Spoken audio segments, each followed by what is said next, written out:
Hi, everybody. I'm Pat Vanderwall, bass drummer with the Shannon Rovers. And I'm Marc Horner, bagpiper with the Shannon Rovers. And we're here to present the official podcast, Good Craic, 100 Years with the Shannon Rovers. Horner, can you believe it's been that long? I cannot, I can almost count that high. But just like any other bagpipe performance, I guarantee you're going to experience a wide range of emotions listening to these episodes. You're going to laugh, you're going to cry, you're going to hear stories you've never heard before. Yeah, we have a great lineup of guests, past, present, and hopefully future Rovers. Stories you've never heard before. We can't wait to give it to you. So enough of the two of us. Let's get under the kilt. Hope you enjoy the episode.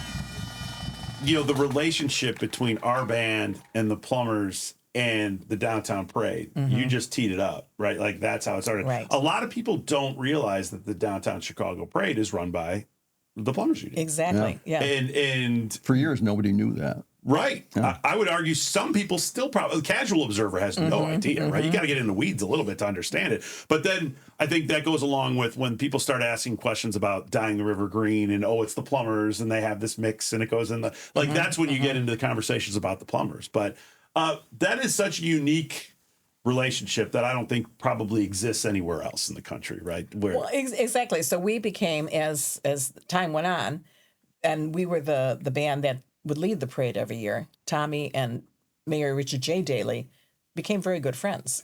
And I had been with Tommy at times because, especially when I was younger, he used to pick me up all the time. He lived not too far from me, and he would pick me up and take me places or whatever. So we were together a lot.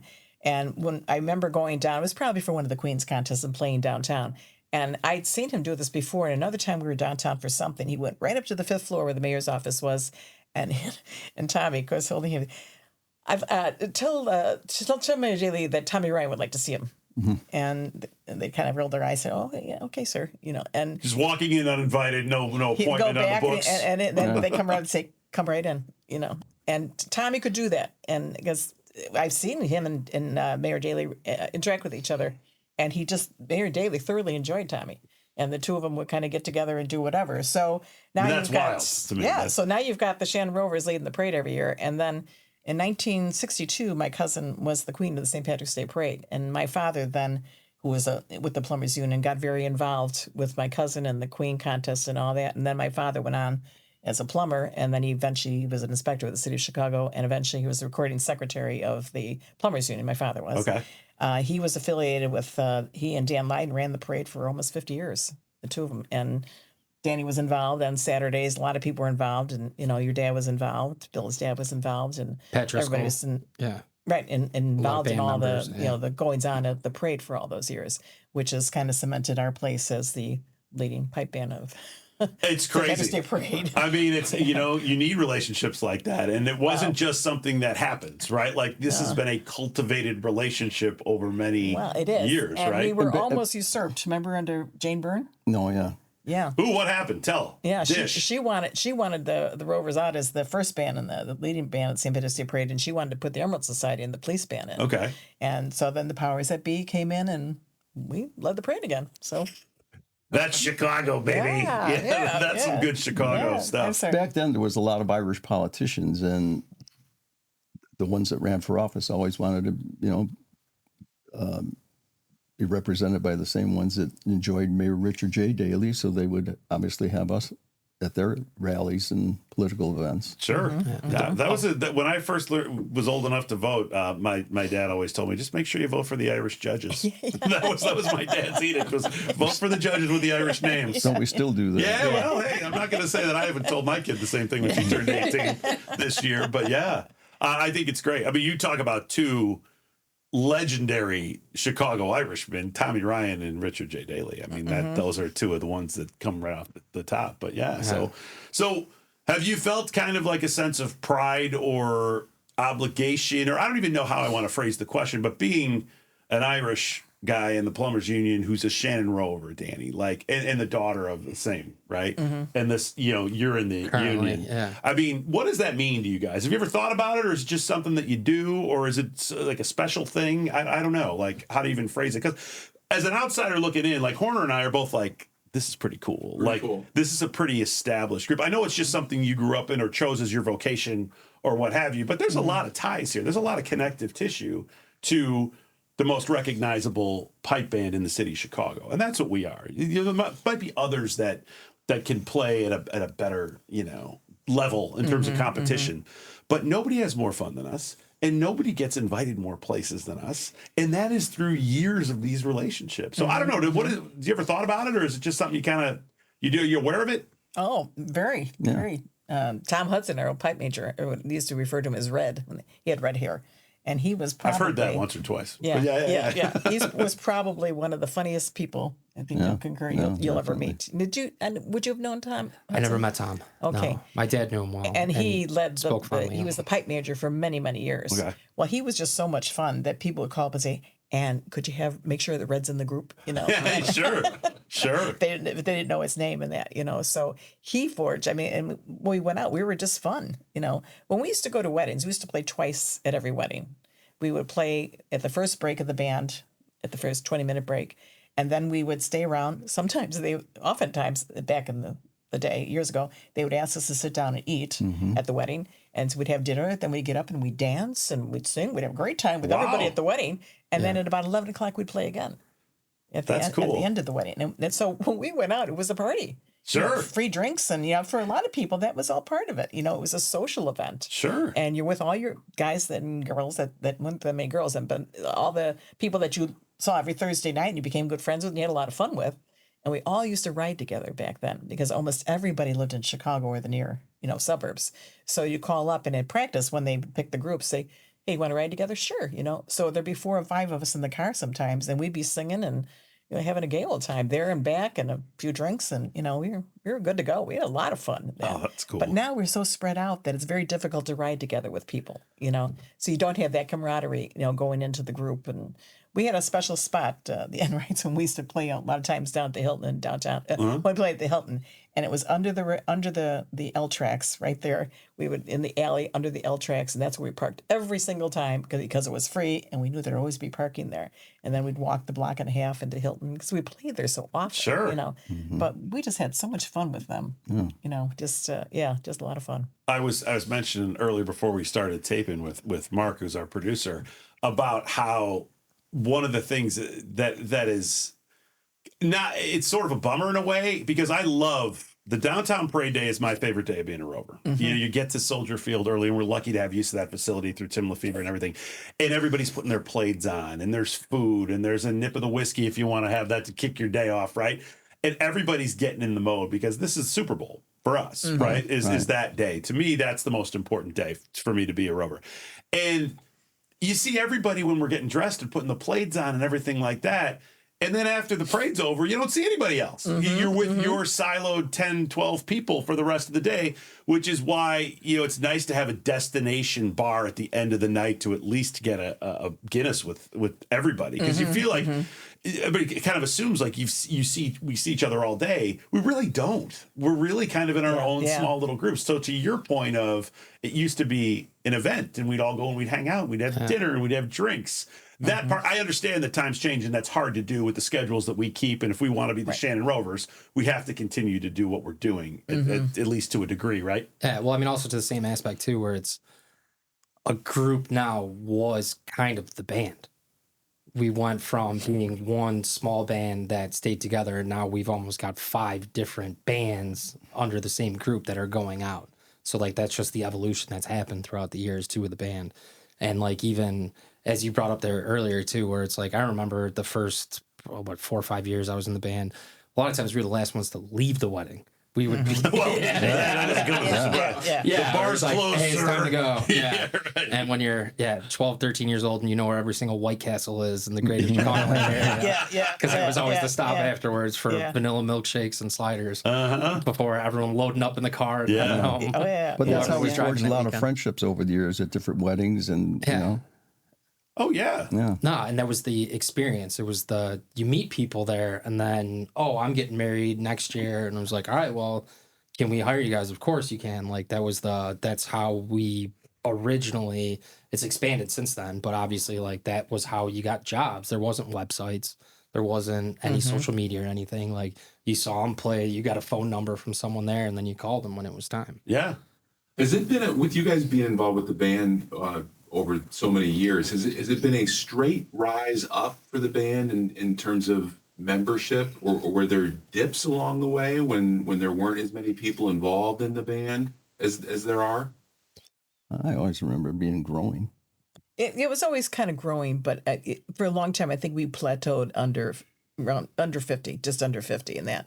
And then, actually, it was, I think, around the time your dad became pipe major, then we started, expanding.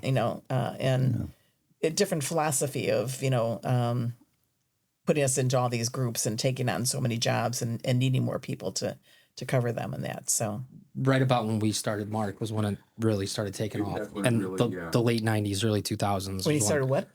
The membership started expanding rapidly because the band was 30, 35 for years, and then it was high 40s, right around 50, and then it was right around that 2000 mark where the band started taking off numbers wise. And two, to go along membership. With, the difference in more engagements and getting more different ways and using technology to stay in touch with people. Back then, if you wanted to join the band, you had to know. You didn't. It wasn't a rule you had to know someone in the band, but that's usually how you got in. And so when people came in the band, they came in 1, 2 at a time. They weren't coming in. We weren't having classes of 6, 7, 8 people coming in at the same time. So we'd absorb people little by little, into the band, which was also probably was better in some ways because, little by little, they would get much more attention in that. When you have 7, 8 people coming in the band at the same time, someone's going to get lost in this crowd, and that's usually what happens. But when you assimilate into the band just a couple at a time, Sure, it was a different way to come in, and there were a lot more people to come up to you and say, hey, and, get to know you, and, do you need a hand with this, or, can I help you with this, that kind of thing. That stuff for a new member or a student or something like that means a lot. Like I remember the first time I practiced walking right before my first parade in Soldier Field. We had that Soldier Field practice where we walk back and forth, right? And it's marching, Pat, not walking. I'm sorry, marching. Yeah. Sorry, did I say walking? That's weird. Well, maybe in his case. Maybe I was walking. I was learning to. You have to walk before you can march. We're meant Billy. to talk to you about that. But, yeah, thanks. Is this an intervention? Is this an intervention for my abilities? But marching practices, which I always get a kick out of because in a parade you walk one direction. March. I do the same thing. You march in one direction. You don't turn around every 100 yards and then do it again. Mm-hmm. It sharpens your skills. You have to wait for your lines to form and all that kind of stuff. But the evolution of the band and the membership and everything like that. What about the evolution of like female members in the band? Like I would imagine that there wasn't too many back in the day, but I don't know. Like I wasn't I'd there. say when I started the band, there were maybe five girls in the band. And for many years, we were the only girls in the band.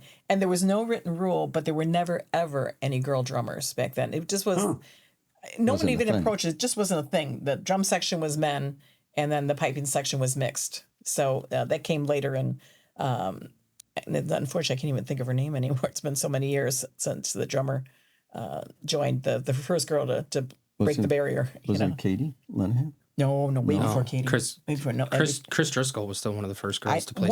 But she wasn't the first. She wasn't the first, but she was one of the first ones to play. Yeah, she was. Yeah, one of the earlier ones. Patty's wife. So there were just she was the five or so of us for a long time. She was probably second. Girls in the band. Yeah. And you'll hear Barb O'Hara. So when I came in, Barb O'Hara was she'd only joined I think a couple years prior, but she was in the band. And then there was a couple, Judy and Dave Love. They were an interesting couple. Okay. They're what we used to call back then beatniks, before hippies, and they were a very nice couple, but very interesting. And so them, and then Mary Jane Rennick, she was in the band, and Nancy Taylor was in the band. That's 4, and myself would made 5, and then there was like Mary Travers was she had segued. She was segueing out when I came in, so it still was only 5. Okay. So for a long time there were maybe 5, 6 of us, and then just by chance, by chance, yeah. Okay. Because really, as they used to tell us all the time, there were some people in the band that didn't like the idea of girls being in the band. Sure, of course. And if it's not a girl, it had to be a man. So it was a few men. But most people were very accepting and very fine with it. But the kilt is a men's dress. It's not a woman's dress. So it was, more traditional to have more men in kilts and playing in a pipe band than it was to have women.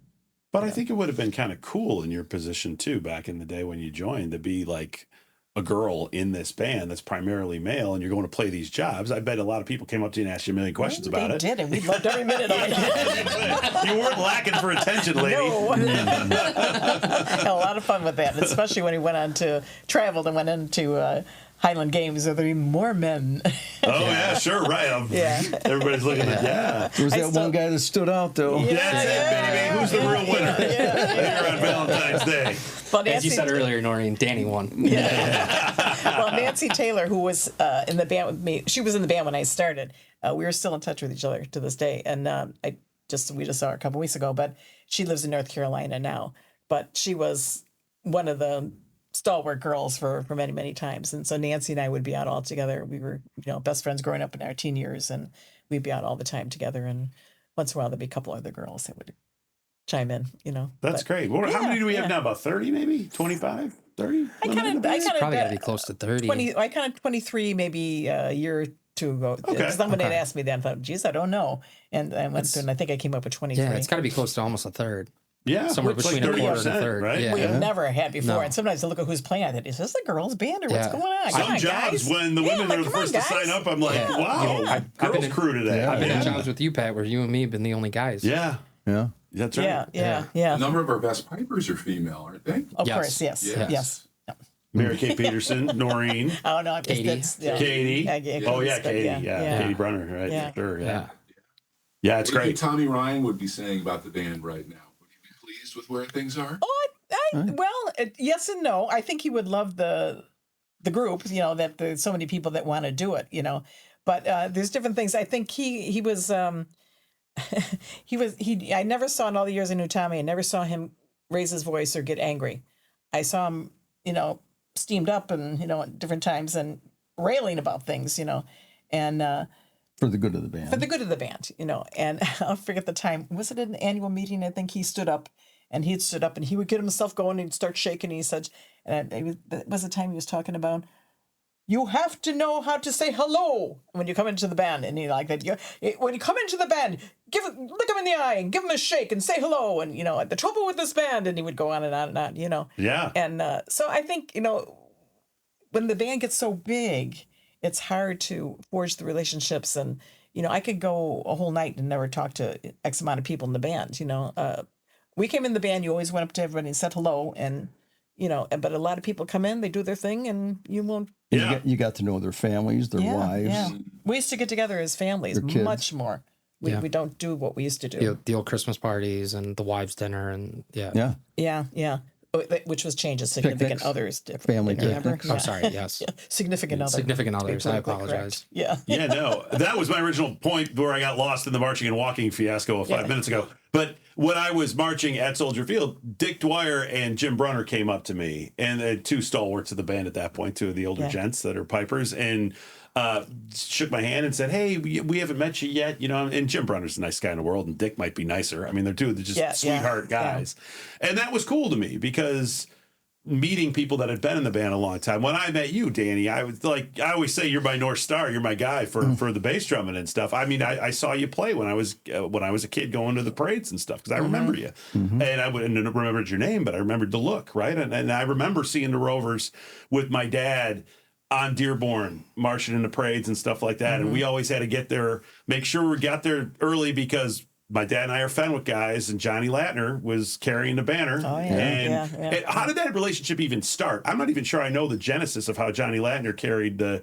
for the honor of St. Patrick banner, right? I think it was just St. Patrick banner. Just being a Heisman Trophy winner from Notre It's a Dame. nice gig, right? Yeah. It's a nice little gig for the band. It was just a very prominent person to lead the downtown parade. Right. And he did it for Johnny years. was kind of like the cup of tea at that point, being a Chicago Irish guy, winning the Heisman at Notre Dame. That's kind of was a no-brainer. Yeah. Yeah, he was there every year, and he would rush in right at the last minute. Yeah. That's about right. He'd throw the thing, and he'd come out, and he had one of our kilts, then he'd wear that, and maybe he was on half backwards, but he had the kilt on. The kilt was on. And he was very proud because he was really number one in the parade. Right. For Right. the Shannon Rovers. One of one, yeah. I don't know this. Did he always lead it from the get-go, or as long as you guys can As long remember? as I can remember. remember. He was always in front of the color guard? He was always Yeah, that's I what I remember figured. that. Yeah. But I mean, that's kind of like A1 of yeah, the Heisman Trophy winner, Notre Dame, Chicago Irish was like, that's kind of the guy. Yeah, right. That's Yeah, I couldn't have yeah, asked for it, but yeah. And I think he Hometown. did it until he couldn't walk anymore. Right. Yeah. Because he loved doing it himself. And everybody knew him, and he'd come up to everybody and he had everybody in the band and you know, Sure. like that. Yeah, he was a very, very nice, friendly man, too. Very Yes. nice man. Yeah, Well, I mean, He was working the crowd. A gentleman. he would always work the He's a- crowd. he's a Oh, gentleman. yeah. Yeah. He'd do the little kilt lift. Yeah, right. Halfway up his thigh. And would keep waving and smiling as he kept going. But the timeliness rings true. I was the special events director at Fenwick when I graduated from Marquette. I went back to Fenwick to work, and getting Johnny at events, you were always kind of like, it's 7 o'clock. Yes. Where's Johnny? And he Yeah. comes swooping in. And it might not have been Johnny's first stop of the night, too, when he showed up at the Fenwick event, right? And so did you say, here's Johnny? There's Johnny, right? Like, you probably heard that one. Yeah, right. So, but yeah, that's a cool connection that I had. And that was my intro to the whole thing, right?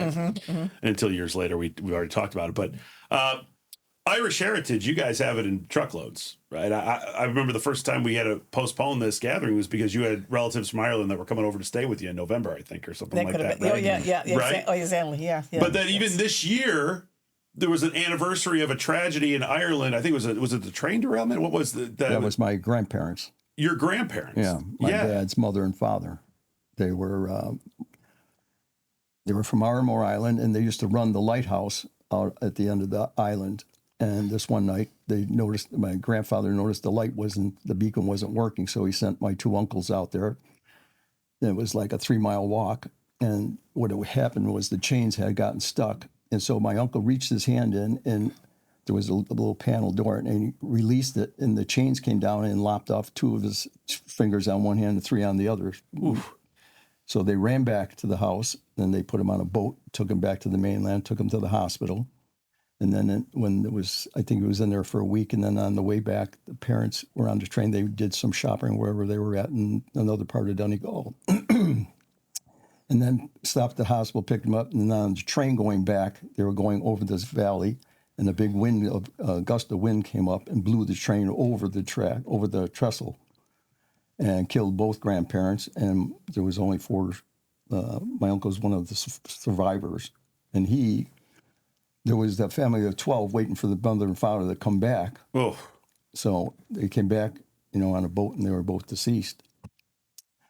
So with that, I had 2 uncles the 2 oldest uncles were working on the boats on Lake Michigan in Chicago. So the oldest brother felt the responsibility to come back and raise the family. With that, he sent my father back to Chicago, and he took his place on the boats working on Lake Michigan. wow. Yeah, so this was a 100th year anniversary of the train tragedy. I remember that because we talked about it at the dinner dance this year. Yeah, I remember. yeah, Did you guys go back for the anniversary or the recognition of it or something? In September, we had a group that went back. There was probably 40 of us that were from different parts of Ireland, and where else would they have been from? From England. England, yeah. Manchester. Yeah. So they came in. We had a great time.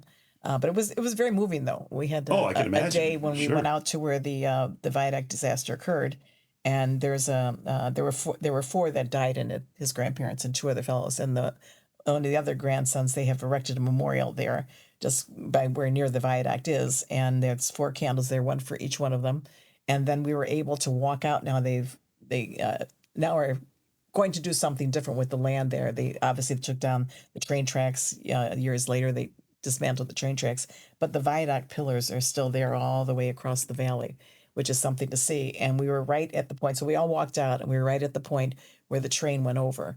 And just to be able to look down into the ravine and see where the train had tumbled down. And his parents, as he said, they both died in the crash, his grandparents. And then his uncle Philly, who then, he was an excellent piper. He continued to play the pipes, but with just finger stubs pretty much. But he found a way to compensate. So he would turn his fingers like this and play. And he did belong to the Shannon Rovers for a time, as did Danny's other 2 uncles as well. So when I started in the band, I knew Philly, and I knew all the 3 uncles here in Chicago. Philly was still playing the pipes, but not with the Rovers anymore. But his Uncle John was just still playing with the Rovers. So I played with his Uncle John, his dad's brother, in the pipe band for a few years. And then then he eventually, stopped playing as well as he got up in years and all that. But Philly was something though, just to see him play. So It's unbelievable. Unbelievable. Philly lived. The top of the train, it severed the ceiling of the train, and as the train went over, so Philly fell out, and he just rolled down the ravine, as did some other people in that. So he was okay, but imagine he had just been fixed up from all his fingers. Unbelievable. Right. Yeah. Right. So he had a little bit of recuperation, but then he came to Chicago. Tough couple weeks for him. Yeah, but I he mean, came to good. Chicago and he played with the Highlanders for a while, O'Donnell Boo Band. Played with the Shannon Rovers, and he knew Tommy very, very well. Everybody knew everybody because they used to get together like at the Keyman's Club, these other places for Irish dances, and that's where your mom and dad met at an Irish dance on Lincoln Avenue. She pointed it out to me one time. And so, I love it. Everybody knew everybody back then. So if you were, playing the pipes, like sometimes I saw some pictures, some of the older pictures where different pipers had different kilts on. And I think that's because they needed more people, can you make it, and they maybe play with other bands or played solo or whatever, and they'd all come and play together in that. Oh, that's cool. So there was some of that. Because you knew that they went could on. play, and you needed people. Yeah, and so right. I'd see a picture of Tommy Ryan in it, and his Uncle Philly was in it, and so you'd see all of them. And then Barney McCudden, who was a longtime piper with the Shannon Rovers, he stood up for, I think, was that Tommy's? Yeah, he stood up for Tommy Ryan's wedding. So I remember seeing the old pictures of Barney McCudden and, standing next to Tommy and that at his wedding and that, so there was a lot of that. And Barney taught quite a few people that joined the Shannon Rovers. And then there was Suitcase Simpson. That was another one. Yeah. Suitcase Simpson. Garvey. Yeah, Garvey. Oh, yeah, that old guard and that. But yeah.